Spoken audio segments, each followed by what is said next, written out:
Essayons de comprendre ensemble le cœur de l'homme selon la Bible. La Bible utilise souvent les expressions imagées autour du cœur de l'homme. C'est-à-dire que la Bible ne donne pas une explication biologique ou physiologique ou médicale du cœur, parce qu'il ne s'agit pas ici de cet organe dans notre corps humain qui pompe le sang. Non, on ne parle pas de ça. On parle d'autre chose. Lorsque la Bible veut parler du cœur, elle garde des images, elle donne des langages. La Bible personnifie deux fois le cœur. On est en conversation avec notre propre cœur. Notre propre cœur nous a parlé. Nous allons rester dans ce langage très imagé de la Bible au sujet et autour du cœur pour qu'à la fin de cette session-ci, nous ayons compris un peu qu'est-ce que c'est que, quelle est la vision de la Bible autour du cœur. Vous le savez très bien que dans cette émission, on ne donne jamais des listes exhaustives. Ce n'est que des points de départ pour qu'un disciple de Jésus puisse réellement, personnellement, étudier le sujet en profondeur. Lisons alors ce texte de la Bible, d'où vient même l'idée ou la pensée que nous sommes en train d'utiliser pendant toute cette série. Proverbes, chapitre 4, à partir du verset 23. Proverbes, chapitre 4, verset 23. Lisons ensemble. « Garde ton cœur plus que toute autre chose, car de lui viennent les sources de la vie. » Garde ton cœur plus que toute autre chose, car de lui viennent les sources de la vie. Nous venons de lire les Proverbes. Vous devez savoir que dans la Bible, il y a plusieurs formes, et bien sûr, d'écrits. Et quand vous êtes entré dans les Proverbes, c'est une autre forme de littérature hébraïque. Vous êtes dans les poésies hébraïques. À l'intérieur, vous avez des psaumes, vous avez des proverbes. Les proverbes sont un peu écrits avec un style assez particulier. Dans ce proverbe, il y a quelque chose qui arrive souvent justement dans les styles d'écriture poétique chez les Hébreux. On peut parler de la même chose deux fois pour amplifier en fait la même pensée. Quand on lit en français, par exemple, on dit « garde ton cœur plus que toute autre chose, car de lui viennent les sources de la vie », le français sort le mot « toute autre chose », mais dans l'original, c'est juste, on utilise un peu deux fois le même concept en changeant juste de mots. On veut dire « garde ton cœur plus que tout autre, garder ». C'est une façon littérale. C'est-à-dire on revient à l'idée de garder, de protéger, d'éveiller deux fois dans la même phrase. On dit « garde ton cœur » au-delà de tout ce qui est gardable, garde ton cœur. On veut que l'idée de protéger, garder, veiller, surveiller, mettre à l'abri son cœur retentisse deux fois même, plusieurs fois même. C'est pour insister, ça met un superlatif à cette idée-là. On se dit, il faut vraiment à tout prix garder son cœur au-delà de toutes sortes de gardinage ou de formes de gardien. Je ne sais pas si je me fais comprendre ici. J'essaie de rappeler cette idée de garder deux fois qui apparaît en fait en réalité dans ce texte. Et la Bible dit pourquoi? Parce qu'il faut une telle surveillance à notre cœur, parce que de là viennent les sources de la vie. N'est-ce pas hilarant de voir combien nous avons? Il y a des gens qui pratiquent ces versets, mais pour autre chose, pas pour leur cœur. Ils les pratiquent pour leur téléphone. Tu regardes leur téléphone, tu as l'impression qu'il lui a été dit à lui, garde ton téléphone plus que toute autre chose, car de là viennent les sources de la vie, quoi.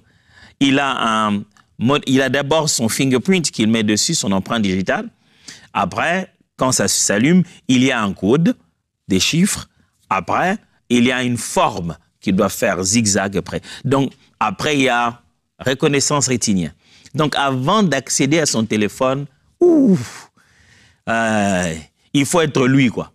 C'est-à-dire, c'est pas évident. Il faut retenir tous ces quatre degrés d'accès. C'est en fait ça l'idée qu'il y a dans ce passage.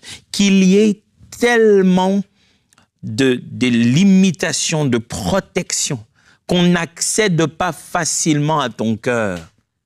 Et mets-y autant de protection nécessaire avant d'en arriver à ton cœur. Il doit se faire tellement de postes de garde.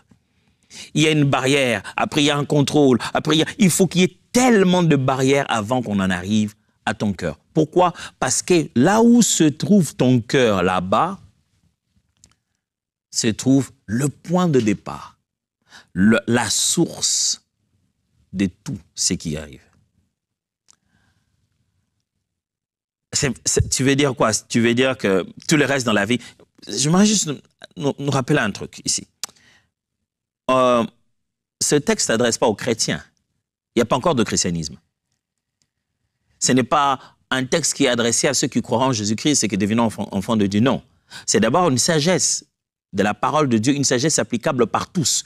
Tout être vivant qui a pour but et qui sait que dans le quotidien, dans le vécu, il a tendance à bien protéger son cœur contre des choses qui peuvent venir l'envahir, eh bien, il est en train de protéger la source de sa vie. Il est en train de protéger les sources de la vie.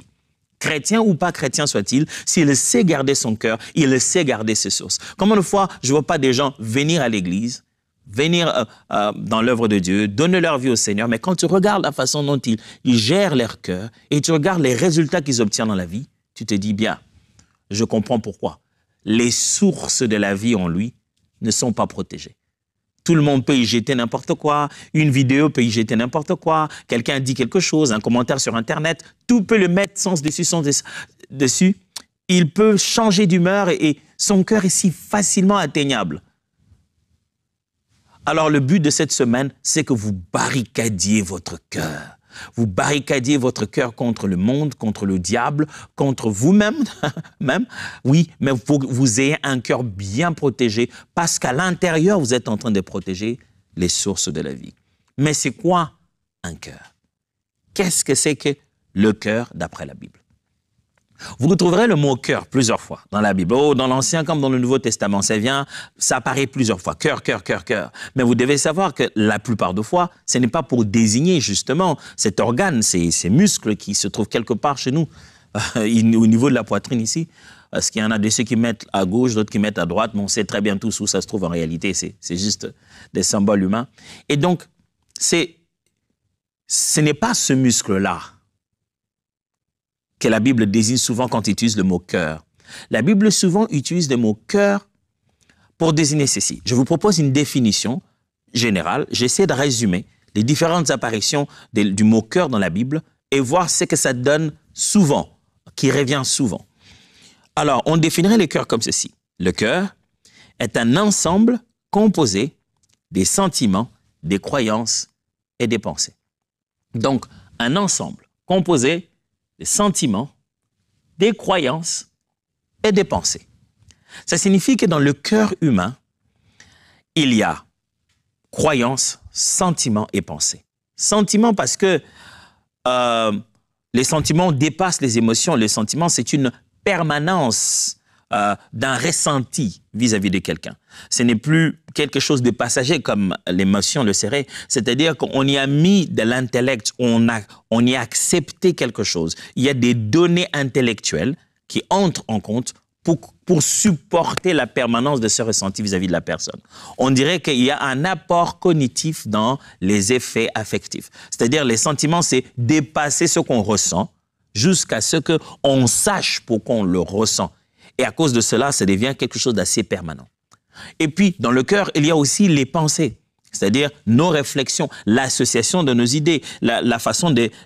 ce que nous sommes à l'intérieur de nous, c'est la partie invisible de nous-mêmes. Quand je pense dans mon cœur. Mais aussi, il y a nos croyances, les choses que nous avons acceptées, nous considérons comme faisant partie de notre monde et devant bâtir notre monde. Ça devient notre point de repère, notre base, parce qu'on croit, c'est sur base de ça qu'on voit le reste du monde. Alors, ce que je viens de dire tout à l'heure, mes amis, c'est pour vous dire, frères et sœurs, que lorsque vous pensez à votre cœur en tant que chrétien, vous ne devez pas penser que votre cœur se trouve ici. Votre cœur se trouve là. Je le reprends. Selon la Bible, votre cœur ne se trouve pas ici dans votre poitrine. Je parle du cœur, pas physique. Votre cœur ne se trouve pas là dans votre poitrine. Votre cœur se trouve là, dans votre tête. Il y a pensée, sentiment, croyance. Des fois, à force de spiritualiser le concept, chaque fois qu'on dit « mon cœur, Seigneur, dans mon cœur », mais on ne sait pas qu'on parle en réalité de « dans ma tête, dans mes pensées, dans mes croyances ». Ce que la Bible appelle le cœur, ce n'est pas ce qui te fait mal le matin. Quand le cœur, l'estomac, d'ailleurs, fait mal parce que tu as beaucoup pensé et tu dis que cette chose m'a trop touché le cœur, mon cœur est vraiment blessé. Vous savez bien que médicalement, ce n'est pas votre cœur qui est blessé. C'est-à-dire que ces émotions sont si fortes. Vous y avez tellement pensé qu'il y a une réaction psychosomatique au niveau de votre de votre émotion. Mais votre cœur, alors, mes frères et sœurs, c'est à la fois vos sentiments, vos pensées, ainsi que vos croyances, mélangées ensemble. Je vais partager avec vous maintenant 4 choses qui nous permettent d'avoir un 360 degrés sur qu'est-ce que c'est que le cœur, d'après la Bible. Premièrement, comprenez ceci. Notre cœur écoute. Souvenez-vous, au début, je vous ai dit que je vais garder le langage imagé que la Bible a souvent utilisé. La Bible utilise deux fois un terme pour faire sentir que notre cœur est en conversation avec nous. Vous voyez bien ça? La Bible dit nous et puis notre cœur. On va y arriver pendant la semaine pour faire cette séparation. Il dit, la Bible utilise beaucoup ce langage où on aurait parlé à notre cœur nous aurait entendu, notre cœur nous aurait écouté. C'est-à-dire, on converse avec notre cœur fait ce qu'on lui dit. Bon, là, alors, on se pose la question, nous, c'est qui? Et le cœur, alors, notre cœur, ce serait qui? Pourquoi il faut le diviser? Lisons Deutéronome, chapitre 8, verset 17. Deutéronome, chapitre 8, verset 17. Garde-toi de dire à ton cœur, ma force et la puissance de ma main m'ont acquis ces richesses. Dieu est en train de parler au peuple d'Israël. Il dit, ici Moïse est en train de leur répéter la loi de ce que le Seigneur avait donné pendant qu'ils étaient dans le désert. Il a fait une répétition de la loi, c'est pourquoi ça s'appelle Deutéronome, la répétition de la norme. Alors il leur rappelle ici que Dieu avait dit, garde-toi, que le jour où tu arriveras à la terre promise, l'endroit que je te promets, que tu commences à te dire, ma force et la puissance de ma main m'ont acquis ces richesses. Mais l'expression qui est là dit, garde-toi de dire à ton cœur. C'est-à-dire, toi, tu es d'un côté et tu dis à ton cœur. Donc, il y a une conversation. Votre cœur, notre cœur nous écoute. Ça veut dire quoi? Ça veut simplement dire que vous pouvez progressivement intégrer une pensée, un sentiment, une croyance qui n'était pas vôtre, jusqu'à ce que votre cœur l'admette, l'accepte et prenne cette direction. C'est ce que ça veut dire. Quand je dis notre cœur nous écoute, quand la Bible dit garde-toi de dire à ton cœur, il veut simplement dire n'accepte pas, n'intègre pas au niveau de tes sentiments, n'intègre pas au niveau de tes croyances, n'intègre pas au niveau de tes pensées. Tu peux avoir entendu, ça peut te traverser la tête, mais que ça ne devienne pas l'objet de tes pensées, ça ne devienne pas un sentiment installé en toi, ça ne devienne pas une croyance acceptée. Parce que notre cœur peut n'avoir pas eu ça avant. Mais on a entendu de nos oreilles, on est resté dans un milieu et progressivement, on a intégré ça. Le fait de dire oui à des croyances, à des sentiments, à des pensées, la Bible dit que c'est une conversation que tu fais avec ton cœur. Alors, il y a des conversations qu'on a au quotidien, mes frères et sœurs, avec des gens. Ils ne parlent pas seulement avec nos oreilles, ils parlent avec nos cœurs. On y arrivera. Vous savez que dans la vie, il y a des gens connaissant tellement ces principes. Quand ils te parlent, le but, ce n'est pas que tu l'entendes. Le but, c'est que ton cœur l'entende. Et quand toi, tu auras entendu, tu te mettras à parler à ton cœur des choses que tu as reçues, mais qui ne viennent pas de Dieu. Deutéronome chapitre 15, verset 9. Deutéronome 15, 9. Lisons. Garde-toi d'être assez méchant pour dire à ton cœur, la 7e année, l'année des relâches approche. Garde-toi d'avoir un œil sans pitié pour ton frère indigent et de lui faire un refus. Il crierait à l'Éternel contre toi et tu te chargerais d'un péché. Là, c'est l'année de sabbat. Dieu a dit qu'à cette année-là, il faut remettre aux gens leurs dettes, il faut rendre les gens libres.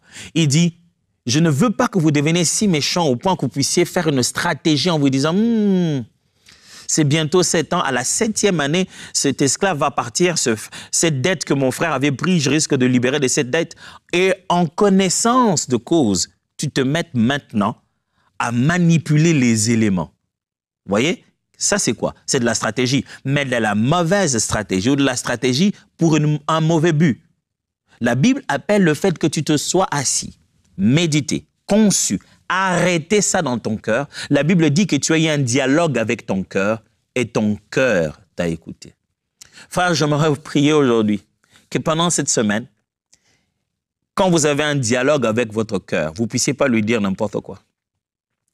Et je prie qu'au milieu de votre dialogue, avant de pouvoir lever l'option et que votre cœur vous écoute, que la parole de Dieu parle plus fortement que simplement vos intentions, vos idées et les choses auxquelles vous avez été influencé autour de vous. Premièrement donc, notre cœur nous écoute. Ça signifie que nous pouvons influencer nos sentiments, nos croyances et nos pensées à partir des autres éléments extérieurs au point que nous changeons totalement ces trois réalités en nous. Deuxièmement, au sujet de notre cœur. Notre cœur est quantifiable. Allez, quantifiable. Qu'est-ce que je veux dire par là? Je veux juste dire que dans la Bible, vous trouverez souvent le langage où la parole de Dieu parle du cœur de l'homme, mais en quantité. C'est-à-dire, soit qu'il n'a pas été total, il a été partiel, ou soit qu'il est réclamé totalement. Il est clairement vu dans la parole de Dieu que Dieu désire que notre cœur, lorsqu'il est tourné vers lui, il le soit entièrement. C'est-à-dire, Dieu dit, je connais la quantité. Là, tu ne m'as pas tout donné. Donc, le cœur peut être tout donné ou pas du tout donné, ou donné en partie. Et ce n'est pas seulement la Bible qui en parle. Au quotidien, nous le savons aussi. Que tu te dis, il ne s'est pas donné à fond. Son cœur n'y est pas à 100%. Notre cœur peut donc s'engager dans une chose, mais pas y aller intégralement. Juste garder une petite quantité et être divisé de fois. Une quantité ici, une quantité là-bas. Lisons Deutéronome encore, chapitre 30, verset 6. Qu'est-ce qu'il a avec Deutéronome aujourd'hui? Ouais, c'est juste parce que là-bas, Dieu y parle beaucoup sur le cœur et préparait le cœur du peuple d'Israël parce qu'ils s'en allaient entrer dans la terre promise. Ils savaient que leur cœur peut complètement changer et oublier d'où ils viennent. Deutéronome, chapitre 30, verset 6. L'Éternel, ton Dieu, circoncira ton cœur et le cœur de ta postérité. Et tu aimeras l'Éternel, ton Dieu, de tout ton cœur et de toute ton âme, afin que tu vives. De tout ton cœur, de toute ton âme. La Bible insiste, l'Éternel circoncira ton cœur de toi et ta postérité, et tu aimeras l'Éternel de tout ton cœur. Au courant de cette semaine, ma prière, c'est que chacun de nous regarde son cœur et se dise, est-ce que j'y vais de tout mon cœur? Est-ce que je ne suis pas en train de dire que j'aime Dieu de tout mon cœur pendant que ce n'est pas la quantité voulue? Est-ce que je ne suis pas en train de dire que j'aime ma femme de tout mon cœur? On dirait que ce n'est pas toute la quantité. Prenez conscience avec moi aujourd'hui que cœur, oui, mais cœur, est-ce totalement? Est-ce c'est toute la quantité? J'y ai mis mon cœur, mais on peut mettre le cœur un peu, pas tout son cœur. Or, la parole de Dieu réclame que nous puissions aimer les Seigneurs, rester dans cette vie de sanctification de tout notre cœur. Deutéronome encore, chapitre 10, verset 12. Maintenant, Israël, que demande de toi l'Éternel, ton Dieu, si ce n'est que tu craignes l'Éternel, ton Dieu, afin de marcher dans toutes ses voies, d'aimer et de servir l'Éternel, ton Dieu, de tout ton cœur et de toute ton âme. La crainte de Dieu, il la veut de tout notre cœur. Il est possible, mes frères, le cœur humain peut être partagé. Une partie là-bas, une partie là-bas. Ne jamais être à 100%. Il te dit, oui, j'aime ça aussi, mais j'aime l'autre aussi. Le cœur humain peut être en train de vouloir aimer deux choses qui sont diamétralement opposées. Un autre texte, Matthieu chapitre 22, verset 37. Jésus répète un peu tout ceci. Matthieu 22, 37. Jésus lui répondit, tu aimeras le Seigneur ton Dieu de tout ton cœur, de toute ton âme et de toute ta pensée. Il est juste en train de dire, tu aimeras l'Éternel ton Dieu de toute ta personne intérieure. Jésus répète ça parce qu'on lui a posé la question quel était le plus grand commandement. Si dans tous les commandements de l'Éternel, le plus grand de tous, c'est-à-dire celui qui a plus de valeur, qui est vu comme étant le centre, c'est le commandement qui traite de aimer, servir, s'attacher à Dieu avec la quantité exigée de notre cœur, eh bien, le sujet de cœur devrait nous intéresser.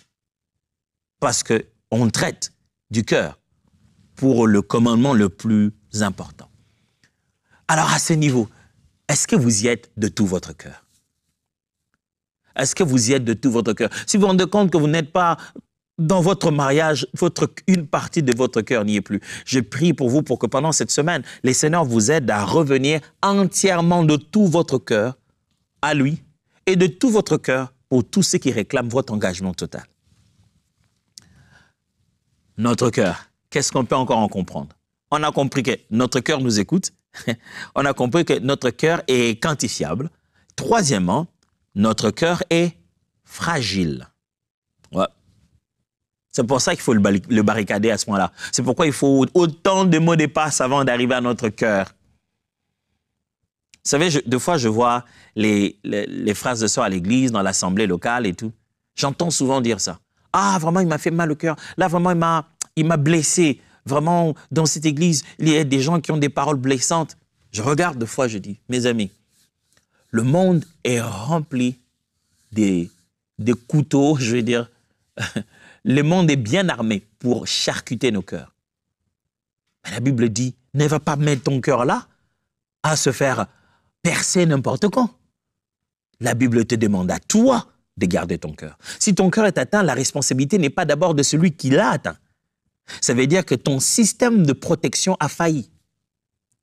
Si aujourd'hui, j'ai vu pas longtemps, il y a quelques mois passés ici, dans les informations, un ancien président d'un pays il y a eu tentative d'assassinat.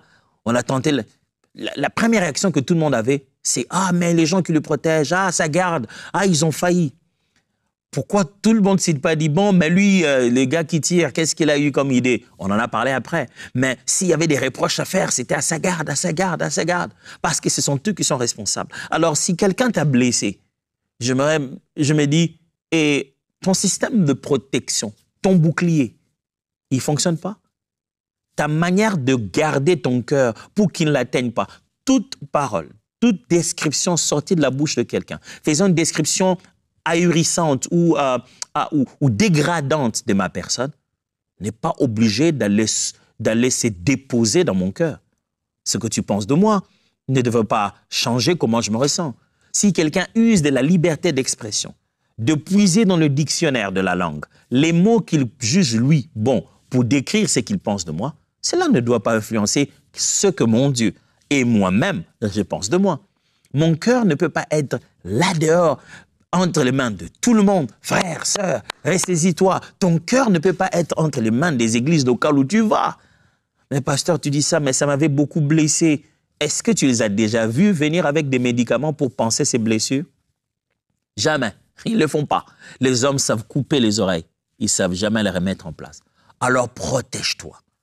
Protège-toi de partout, au travail, protège-toi dans le métro, protège-toi dans le taxi, protège-toi à la maison, protège-toi. Il faut que tu protèges ton cœur. La Bible en donne la responsabilité à toi. Je disais tout à l'heure, notre cœur est fragile. Dans le psaume 29, verset 14, il est écrit « Fortifie-toi et que ton cœur s'affermisse. Espère en l'Éternel. » Et que ton cœur fasse quoi? S'affermisse. C'est une chose que le psalmiste dit, il faut que ton cœur à l'intérieur devienne plus fort.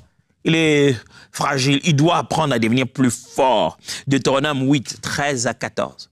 La Bible dit, lorsque tu verras multiplier ton gros et ton menu bétail, s'augmenter ton argent et ton or, et s'accroître tout ce qui est à toi, prends garde que ton cœur ne s'enfle et que tu n'oublies l'Éternel ton Dieu qui t'a fait sortir du pays d'Égypte, de la maison de servitude. Il dit, regarde, ton cœur peut facilement être infecté.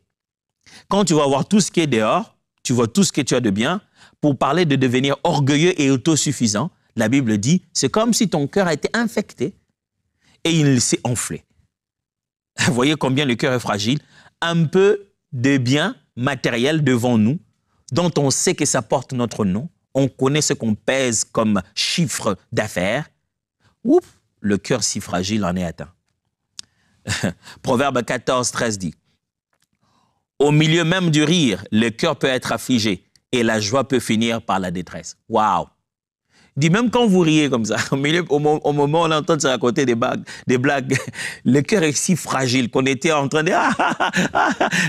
Oups, le cœur est affligé. Regardez combien ce cœur est fragile. Enfin, pour aujourd'hui, notre cœur est précieux.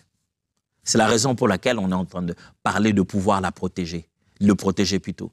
Notre cœur a de la valeur, il est précieux. Ce texte d'Ecclésiaste, j'aimerais juste vous le lire et j'aimerais vous donner un défi d'aller découvrir qu'est-ce que ça signifie vraiment. Ecclésiaste chapitre 10, versets 1 à 2. Les mouches mortes infectent et font fermenter l'huile du parfumeur. Un peu de folie l'emporte sur la sagesse et sur la gloire. Le cœur du sage est à sa droite et le cœur de l'insensé à sa gauche. Alors, vous qui me suivez, j'aurais vraiment voulu savoir qu'est-ce que ça signifie pour vous. Ça fait un moment qu'on est tous en train de vouloir grandir ensemble. Alors, quelquefois, il faut un petit examen, un petit rappel. Alors, je vais voir si vous nous suivez présentement. N'hésitez pas à passer sur notre YouTube de EMCI, sur le Mission Teach d'aujourd'hui, et mettez-y votre commentaire. Qu'est-ce que ce texte signifie? Le cœur du sage est à sa droite et le cœur de l'insensé à sa gauche. On dirait qu'on n'a pas exactement la même anatomie. Proverbe 15, 15 dit « Tous les jours du malheureux sont mauvais, mais le cœur content est un festin perpétuel. » Voyez, quand vous avez un cœur qui est heureux, vous êtes en fête de tout le jour. C'est précieux. C'est-à-dire vous avez votre propre fête, votre propre festin que vous promenez au quotidien. Vous ne pouvez pas laisser n'importe qui venir ruiner votre fête. Proverbe 12, 8 dit « Un homme est estimé en raison de son intelligence, et celui qui a le cœur pervers est l'objet du mépris. » On dit, on regarde quelqu'un, c'est son intelligence qu'on dit, ah les gars, on lui donne la valeur. Mais quand quelqu'un il a un cœur pervers, tout le monde le méprise. Mes amis, votre valeur même dans la société dépend du type de cœur que vous avez. Il y a eu des personnes, je l'ai lu, je l'ai regardé, qui ont fait l'histoire, qui apparaissent partout, qui étaient connus. Des grands hommes qui ont réalisé, qui ont beaucoup d'argent. Après, l'histoire retient d'eux, soit qu'ils étaient dictateurs, népotistes, tout ça. Pourquoi? Parce que leur cœur était plus pervers même que leur intelligence. La valeur réelle d'un être humain, son véritable prix sur la terre, est dans la qualité du cœur qu'il a. Et le Seigneur nous donne à tous la responsabilité, nous, de garder notre cœur plus que tout. Quand je dis nous, je ne dis même pas encore enfants de Dieu, nous, êtres humains. Chacun de nous devrait garder son cœur. À combien plus forte raison, nous qui avons connu le Seigneur Jésus-Christ, à qui nous avons donné notre cœur, équipé facilement, nous équiper de la bonne manière pour protéger, garder et veiller sur notre cœur. Alors, je veux prier pour vous parce que nous venons de commencer une semaine de cœur pour que ça aille tout droit dans votre cœur aussi. Prions. Père, nous allons parler de notre cœur. On sait qu'il n'est pas dans notre tête. Il n'est plutôt pas dans notre poitrine, mais plutôt dans notre tête. Ces sentiments, pensées, croyances, ces mémoires, c'est un peu nous à l'intérieur. Je prie que pendant toute cette semaine, je t'en supplie, que ces enseignements aillent droit dans le cœur. Tu sais combien le cœur de l'homme peut être dur. Quand il est en face d'une chose qu'il doit se mettre à appliquer, il sait que c'est tellement difficile à faire parce que ça va lui faire mal. Il résiste, il crée des théories, il ne veut simplement pas changer. Mais je t'en supplie, toi dont la parole est aussi puissante que le marteau, frappe sur nos cœurs, le mien en premier, frappe sur nos cœurs chaque jour pour transformer ces cœurs de pierre en cœurs de chair. Merci pour la vérité de ta parole et pour tes projets de nous aider à garder le mieux que possible ce grand dépôt que tu as placé en nous. Au nom de Jésus, Amen. Nous commençons la semaine, alors bonne semaine à tous et que Dieu vous bénisse. Let's teach. Grandissons ensemble.